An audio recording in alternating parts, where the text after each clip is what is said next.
Hey guys, this is Irene, and you're not going to see my face in this video.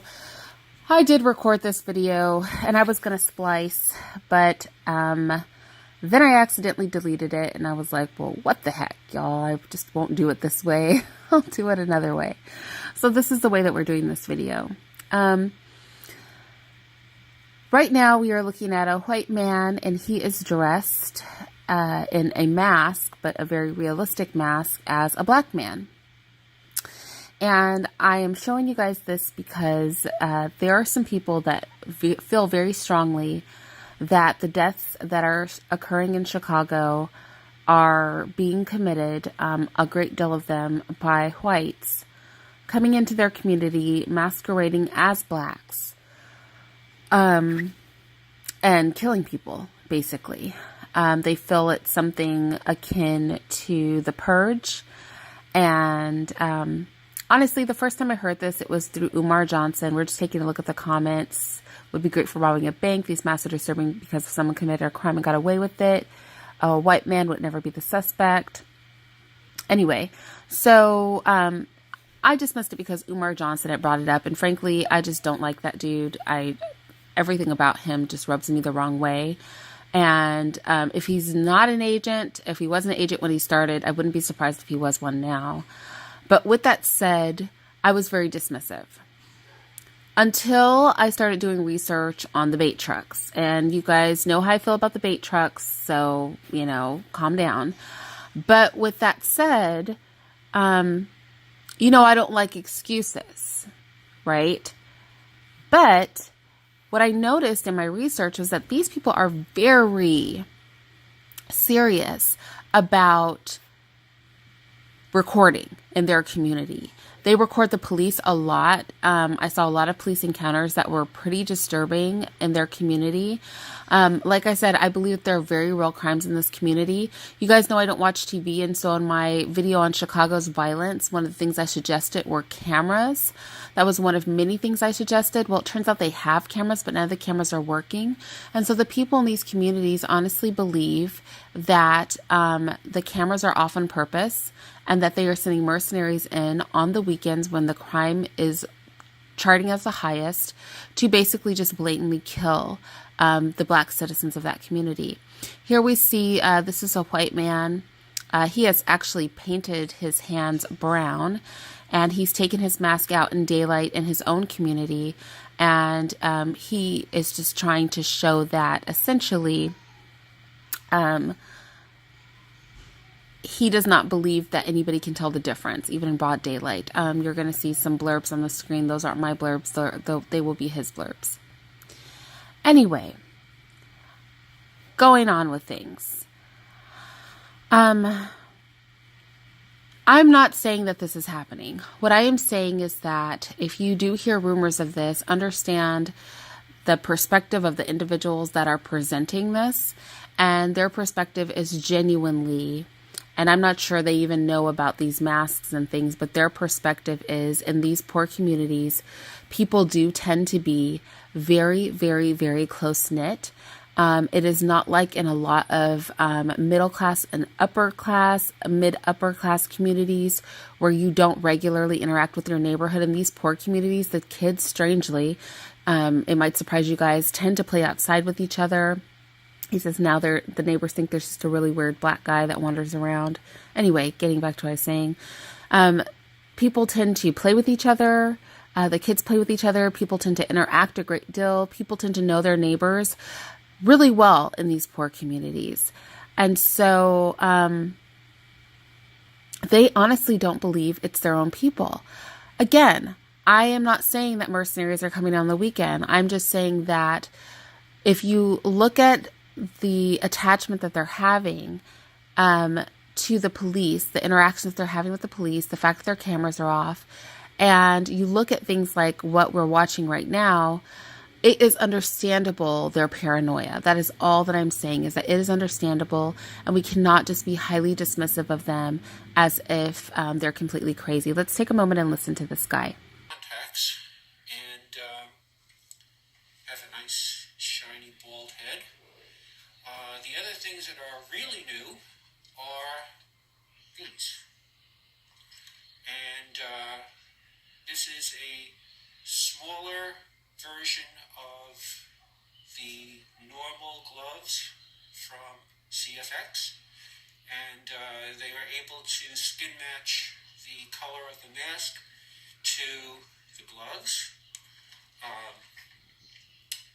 I've had SPFX gloves before, and while they fit pretty well, they were very poorly made. They ripped a lot, and they really didn't feel as great as these do.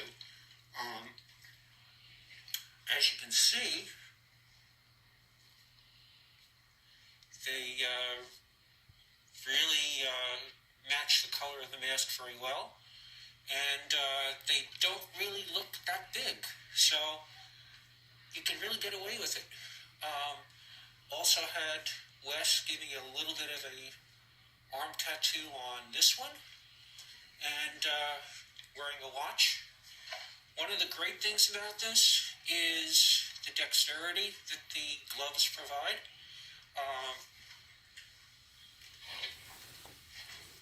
I was able to pick a coin up off the top of a desk, and I've also been able to lift off a coin from the bottom of the floor.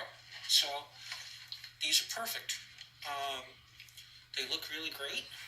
They are pretty high. As you can see, they almost go to the elbow, and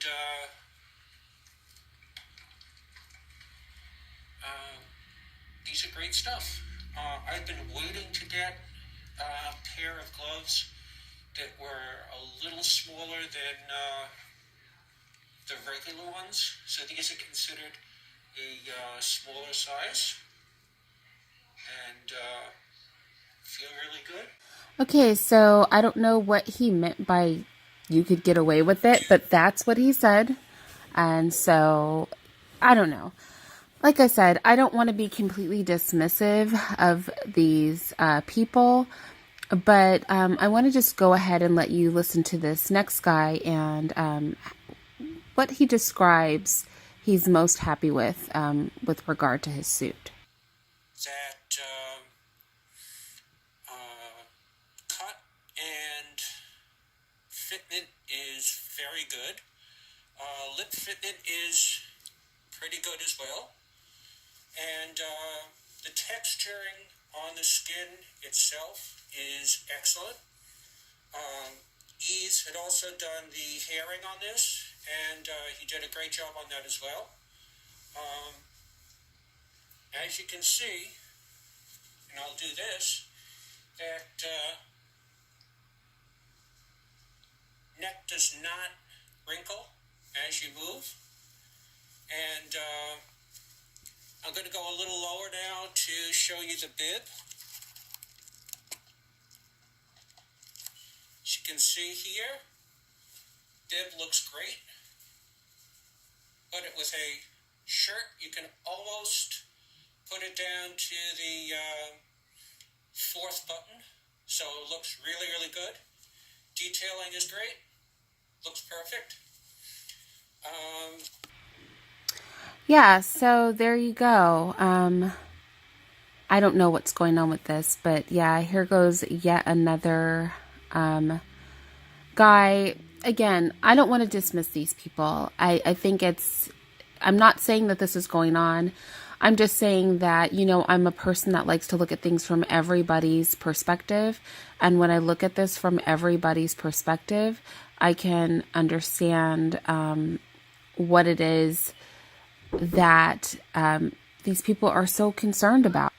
And it's understandable that when they start connecting the dots, when they start considering their police encounters, when they start considering the cameras being off on their streets, when they do know their neighbors and they know who the bad apples in their community are, and they honestly aren't feeling like these are the people that are killing all of these young men and women, that they honestly believe mercenaries are coming in. Again, I'm not saying that's what's happening.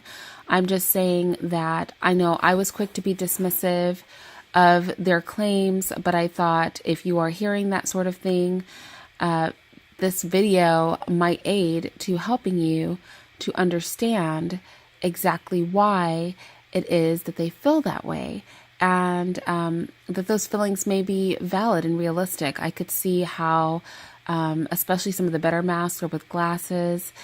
Yeah, that's just crazy, right? It's crazy. It's insane. So I just wanted to come to you guys with this video. It probably worked out that I wasn't on the screen, and I'm going to basically leave it here, but I do just want to show you guys one last thing, and that's going to be the fact that this is CBS News, I believe, and there we go. There was an actual crime that was committed with somebody wearing this mask, and the authorities were fooled into believing that the perpetrator was a black man. And I'm going to leave it there and attach some links below for you guys. Goodbye.